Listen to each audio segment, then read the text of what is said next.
جوڑ پیدا کرنے کے لیے یہ ضروری ہے کہ ہم اپنی زبان کو سنبھالیں. سنبھالنے کیا مطلب ہے؟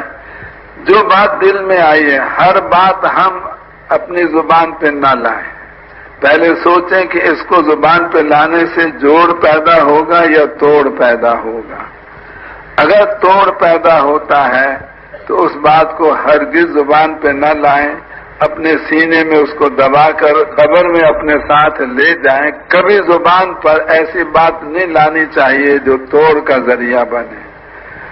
اور اگر وہ بات جوڑ والی ہے تو اس کو ہم کہیں، لیکن اس کو بھی کہنے کے دو طریقے ہیں. ایک طریقہ توڑ والا، ایک طریقہ جوڑ والا.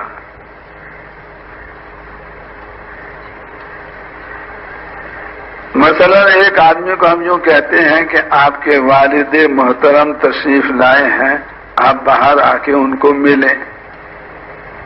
تو یہ ٹوٹا ہوا آدمی بھی اس عنوان سے ہمارے ساتھ جڑ جائے گا. اور یہ بھی ہم کہہ سکتے ہیں کہ آپ کی والدہ کے خاوند آئے ہیں، آپ کی اماں جان کے خاوند آئے ہیں، یہ بھی ہم کہہ سکتے ہیں، کیونکہ باپ جو ہوتا ہے وہ ماں کا خاوند ہوتا ہے. لیکن اگر اس طرح سے اس کی ہم تعبیر کریں گے تو جوڑا ہوا بھی ہم سے کٹ جائے گا کہ تم نے میری بھری مجلس میں میری ماں کا نام کیوں لیا اور کیوں کہا کہ ان کا خاوند. حالانکہ یہ حقیقت ہے، جھوٹ نہیں ہے، صحیح ہے، لیکن یہ عنوان ایسا ہے کہ جس سے جوڑا ہوا بھی کٹ جاتا ہے. تو آج ہم لوگ یعنی صحیح بات کو کہتے ہیں مگر ایسے انداز سے کہتے ہیں جس سے توڑ پیدا ہو جاتا ہے. اور حضرت ابوبکر رضی اللہ عنہ کی ایک بڑی صفت یہ تھی کہ وہ توڑ والی بات کا جواب بھی جوڑ والے عنوان سے دیا کرتے تھے. یہ حضرت ابوبکر کے بعد بہت زیادہ ہمیں سیکھنے کی ضرورت ہے، کیونکہ ہمیں پتہ نہیں لگتا کہ ہم توڑتے لوگوں کو زیادہ ہیں یا جوڑتے زیادہ ہیں. یہ جتنے ہم ذمہ دار ہیں مختلف مرکزوں میں اور شورا والے، اب ہمیں اس دنیا میں تو کوئی ہم سے حساب کتاب لے نہیں سکتا کہ تم نے توڑا زیادہ کو یا جوڑا زیادہ کو.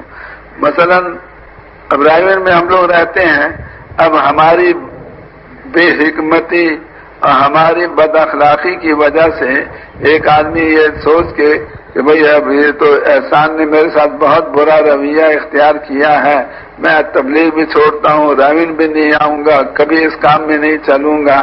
تو اگر احسان کی بد اخلاقی کی وجہ سے وہ چھوڑ کے جا رہا ہے، وہ بتا کے نہیں جاتا کہ میں تمہاری وجہ سے اس کام کو اور اس کام کے مرکز کو چھوڑ رہا ہوں. اور جو ہماری بد اخلاقی کے باوجود ہم سے جڑے ہوئے ہیں وہ ہم کو نظر آ رہے ہیں، ماشاءاللہ 1,00,000 سوا لاکھ کا مجمع بیٹھا ہوا ہے. اور جو ہماری بد اخلاقی کی وجہ سے چھوڑ کے چلے گئے وہ ان کا ہمیں پتہ نہیں. لیکن کل قیامت کے دن ہر پرانے کو حساب دینا پڑے گا کہ آپ نے جوڑا زیادہ کو یا توڑا زیادہ کو، لگایا زیادہ کو یا بھگایا زیادہ کو. اس دنیا میں تو انسان بولنے کا زور لگا کر اگلے کو مطمئن کر سکتا ہے کہ میرا قصور نہیں، جانے والے کا قصور ہے. لیکن خیر قیامت کے دن کوئی آدمی کی بات اللہ کے سامنے چل نہیں سکے گی. اس لیے اس حساب کے پیش ہونے سے ہم سب کو اپنا دامن بچانا چاہیے کہ اللہ ہمیں ان میں سے بنائے جو لگانے والے ہوں اور ان میں سے نہ بنائے جو بھگانے والے ہوں. اب حضرت ابوبکر کے پاس 2 صحابی آئے کہ رسول پاک علیہ الصلوۃ والسلام نے ہمیں زمین دی تھی، آپ حضور کے خلیفہ ہو، آپ بھی ہمیں زمین دو. تو حضرت ابوبکر نے ساتھی جتنے موجود تھے ان سے مشورہ کیا، سب نے کہا کہ دے دو. تو چنانچہ پرچہ بنا کے لکھ دیا فلاں زمین ہم نے فلاں 2 مسلمان صحابی کو دے دی. اور فرمایا کہ حضرت عمر ہماری اس مجلس میں نہیں ہے، لہذا چلے جاؤ لے کر پرچہ اور ان سے کہو وہ بھی گواہی اس پہ اپنے ڈال دے.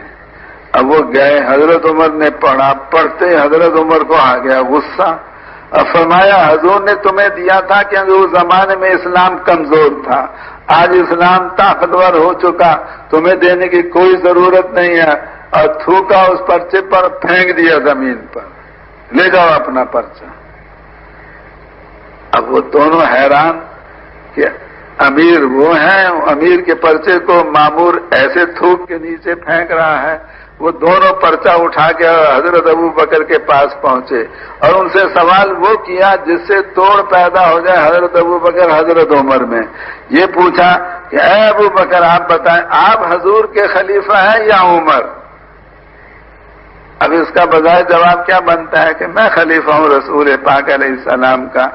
اس میں اپنے مقام کو اپنی زبان سے ظاہر کرنا، اپنی بڑائی کا اظہار، حضرت ابو بکر میں اس کی کوئی ذرہ برابر بھی گنجائش نہیں تھی. کبھی ایسا لفظ نہیں بولتے تھے جس سے ان کی بڑائی ظاہر ہو.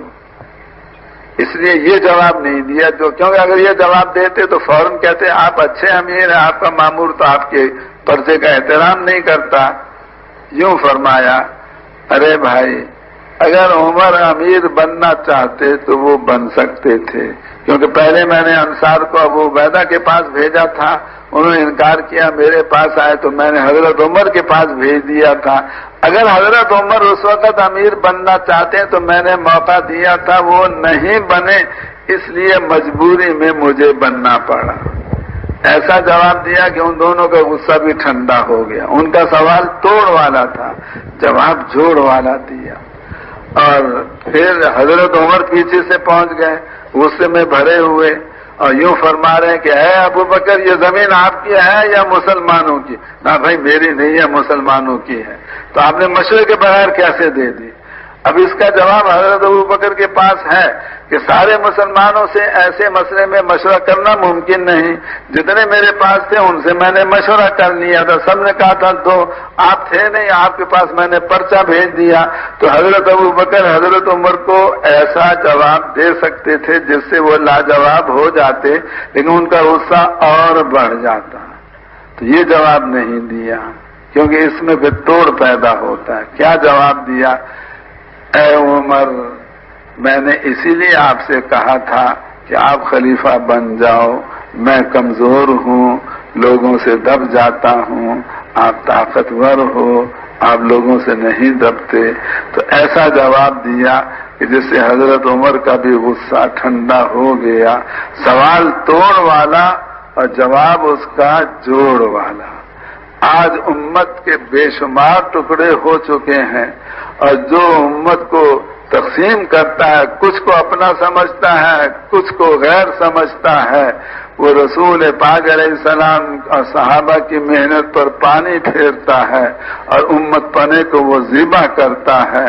اس لیے اللہ ہمیں ان میں سے نہ بنائے جو امت میں توڑ پیدا کرنے والے، اللہ ہمیں ان میں سے بنائے جو امت میں جوڑ پیدا کرنے والے ہوں. کیوں بھائی یہ صفت اپنے اندر پیدا کریں گے نا انشاءاللہ.